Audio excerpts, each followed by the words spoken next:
저희의 미래가 달려있는 이런 주식 투자에 있어서 그만큼 공부도 하지 않고 주식 투자를 한다는 게 저는 정말 도저히 이해가 되지 않아요. 네, 안녕하세요. 중수투자자입니다. 제가 EPS에 대해서 좀 설명을 드리려고 해요. 지금 이 영상부터 제가 좀 시리즈로 약간 주식 초보자들 눈높이에 맞춰가지고 설명을 드릴게요. 제가 이제까지 영상들을 좀 보니까 초보분들이 주식을 좀 처음 시작하신 분들이 보시기에는 약간은 좀 무리가 있는 그런 설명들이 많이 있었던 것 같더라고요. 좀 어느 정도 주식을 하신 분들 눈높이에서 항상 영상을 찍다 보니까 좀 기본적인 내용들에 대해서 말씀을 드릴 필요성을 느꼈고, 이런 그 용어들을 좀 이해를 많이 하고 계셔야 제가 앞으로 영상을 좀 찍고 종목을 설명을 하고 어떤 뭐 매매의 기준이라든가 목표가 등을 설명을 할 때 조금 더 원활하게 소통을 할 수 있을 것 같아가지고 제가 용어를 좀 전체적으로 설명을 드리려고 합니다. 제가 설명드릴 용어들은 뭐 이런 거예요. EPS부터 시작해가지고 PER, 주가, PEG 뭐 이런 것들을 쭉 설명을 할 건데, 이 모든 것들은 EPS로부터 시작을 한다고 생각을 합니다. 제가 제일 중요하게 생각하는 거는 EPS고 시작과 끝은 EPS로 시작이 되고 끝난다고 생각을 해요. 근데 제가 이 영상을 왜 찍게 된 그 이유가 있는데, EPS를 굉장히 중요하게 생각을 하는데 그 유튜브에서 EPS를 찾아보면은 정말 제대로 알려주는 사람이 한 명도 없어요.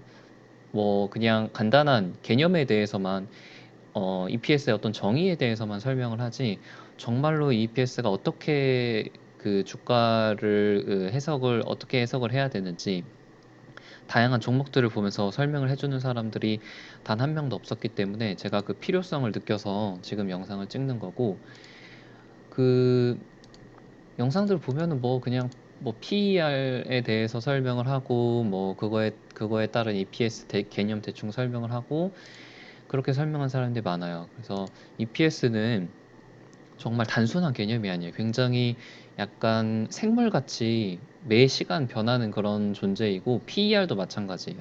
딱 고정되어 있는 것이 아니라 매 순간 매 시간 어떤 뉴스나 이슈에 따라서 계속 변하는 그런 그 지표이기 때문에 이거는 굉장히 복잡하고 이거에 대해서 자신만의 백데이터를 잘 만들어야 됩니다. 뭐 카페에 들어가면은 정말 그런 사람들이 너무 많은 것 같아요. 뭐 다음에 오를 테마가 뭔지, 오늘 급등주들 뭔지 이렇게 계산을 하면서 오늘은 올랐네, 떨어졌네, 막 좋아하고 몇 프로 떨어졌으면 뭐 손절했네, 이렇게 일희일비하는 모습들이 정말 많은데, 이런 모습들이 저는 너무 보기 싫은 거예요. 너무 보기 싫고 이 종목의 최소한 EPS랑 PER을 계산을 해서 목표 주가는 적정 주가는 계산을 하고 하는지, 지금 이 종목이 저평가 구간인지 고평가 구간인지에 대해서 조금이라도 알고 매매 주식을 하는지 너무 궁금하더라고요. 좀 주식 투자를 좀 공부를 좀 했으면 좋겠어요. 그러니까 어, 돈을 벌려면은 공부를 해야 된다고 생각을 해요. 예전에 우리가 학교를 다닐 때 수능을 볼 때 공부를 열심히 했잖아요. 하루에 몇 시간씩 공부를 하고 학원도 다니고 부모님 속도 썩이면서 공부를 열심히 했는데, 참고로 저는 이제 재수를 했어요. 재수를 하면서 고3 재수 때 하루 종일 공부만 했을 때도 있었고, 근데 저희의 돈이 달려있고 저희의 미래가 달려있는 이런 주식 투자에 있어서 그만큼 공부도 하지 않고 주식 투자를 한다는 게 저는 정말 도저히 이해가 되지 않아요. 그냥 주식으로 그냥 몇 푼 10만 원, 100만 원 벌고 끝나려는 건지, 아니면 그냥 그 잠깐 한번 기도 매매를 하는 건지 정말 의문인 사람들이 많이 있더라고요.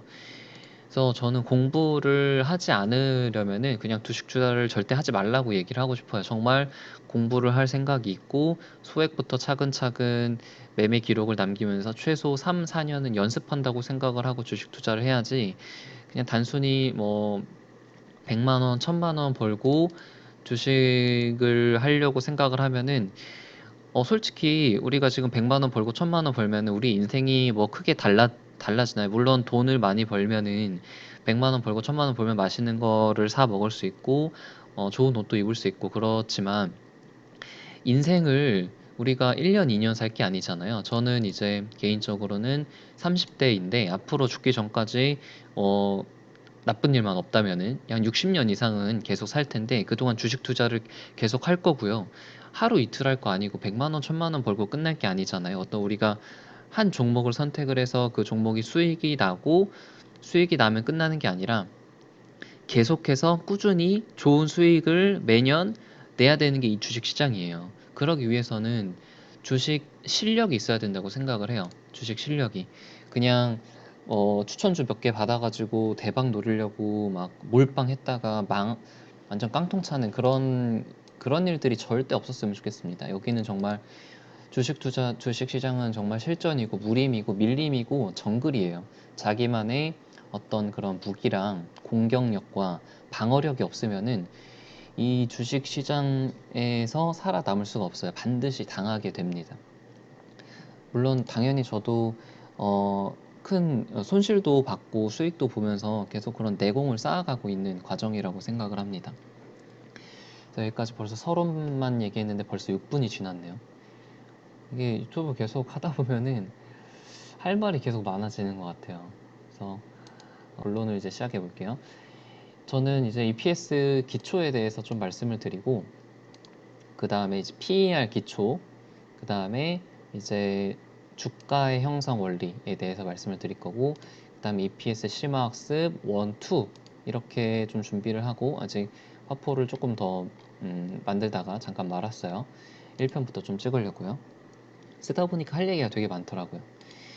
그래서 EPS에 대해서 본격적으로 시작을 하면은, 이건 이제 네이버 그 백과사전에서 가져온 내용이고, EPS는 기업이 벌어들인 순이익을 총 주식수로 나눈 값. 그러니까 단기 순이익을 주식수로 나눈 값이고, 뭐 EPS가 높을수록 주가 가치는 높고 배당 여력도 많고 뭐 단기 순이익 어쩌고저쩌고 뭐 그래요. 그러니까 딱 보면은 EPS가 높으면 좋을 것 같아요. 왜냐면은 뭐 단기 순이익도 더 증가하는 거니까 EPS가 높으면은 주가가 더 높아질 것 같아요. 뭐 그런 느낌이 드는데, 이게 그렇게 뭐 단순한 개념이냐? 절대 아니죠. 일단은 EPS가 높으면 좋은 거는 맞는데, 그래서 뭐 EPS가 높은 종목을 매수할 거냐? 뭐 그렇게 따지면 삼성전자가 가장 높으니까 삼성전자를 매수해야 되느냐? 그런 게 절대 아니죠.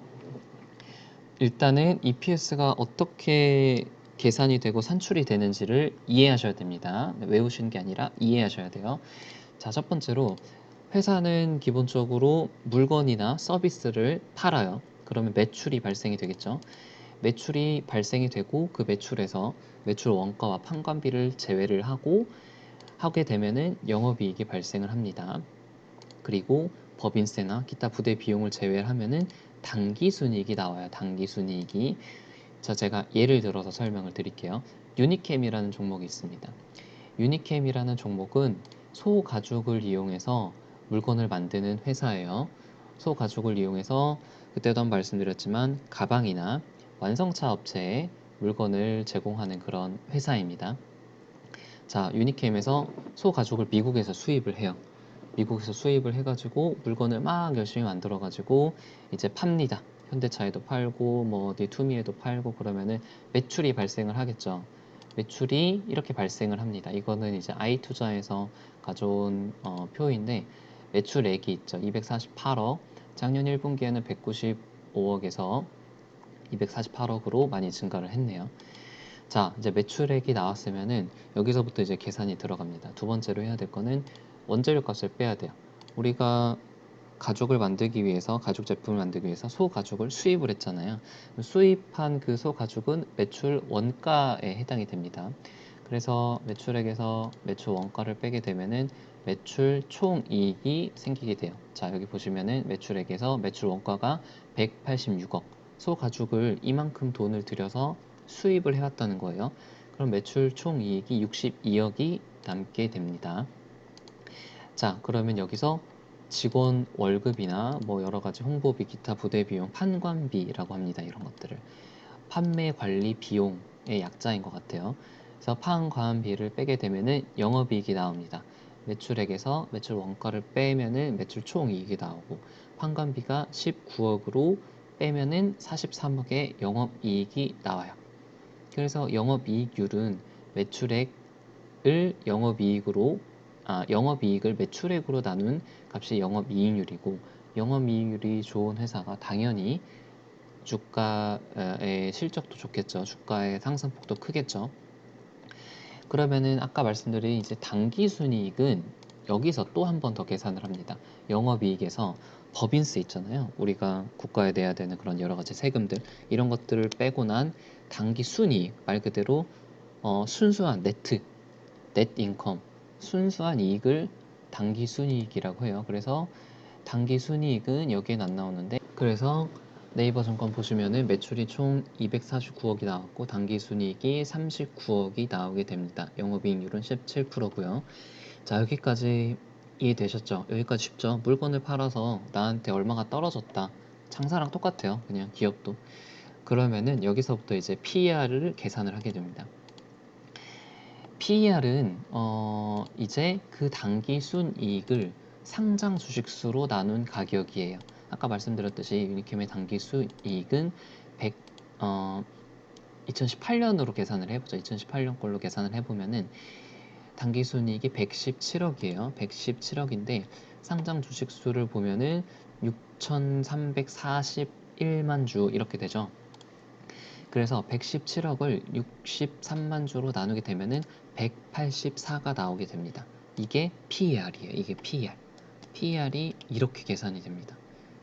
뭐 복잡하다면 복잡할 수 있는데 쉽게 생각해서 그냥 기업이 물건을 팔아가지고 얼마나 수익을 내냐, 한 주식당 얼마의 수익을 내느냐를 얼마의 수익을 내느냐가 EPS라는 거예요. 여기 보시면은 198로 좀 되어 있는데, 이게 뭐 약간 그 뒤에 있는 숫자들 계산 차이일 수도 있고 뭐 조금 약간의 차이는 있는데, 아무튼 저는 이 184로 계산을 할 거예요. 앞으로 쭉 계산을 할 때. 근데 뭐 이렇게 대충 설명을 해도 되느냐, 왜 이렇게 복잡하게 설명을 하느냐, 나중에 이 EPS 심화학습에 가게 되면은 이거를 그냥 EPS는 당기순이익을 주식수로 나눈 것이다 라고 이해한 사람과 이걸 이렇게 나오는지 이해를 하고 있는 사람은 그거를 나중에 활용을 하는데 굉장히 큰 차이를 보이게 됩니다. 응용을 할 수가 있어요. 이것이 EPS가 어떻게 나오는지를 알게 되면은, EPS가 어떻게 나오는지 이해는 하셨죠? 그렇게 어렵지 않아요. 그냥 대충 생각을 해봐도 쉽게 이해할 수 있는 개념이에요. 근데 이것을 이해하는 것이 주식 투자의 첫걸음이라고 생각을 합니다. 왜냐면은 EPS를 통해서 주가가 결정되고 이 앞으로 미래 예상치들이 결정이 되기 때문에. 네, 대충은 아시겠죠? 네. 그래서 일단은 EPS 기초에 대해서 좀 말씀을 드렸고, 그 다음엔 이제 PR에 대해서 설명을 드리고, 정말 여기부터가 좀 재밌을 거예요. EPS 심화학습이 이 EPS가 어떻게 실제로 적용되는지를 보시면 정말 재밌습니다. 되게 골로 갈 수도 있고 아니면은 대박이 날 수도 있는 것이 이 EPS입니다. 네, 이상으로 첫 번째 영상은 좀 마칠게요.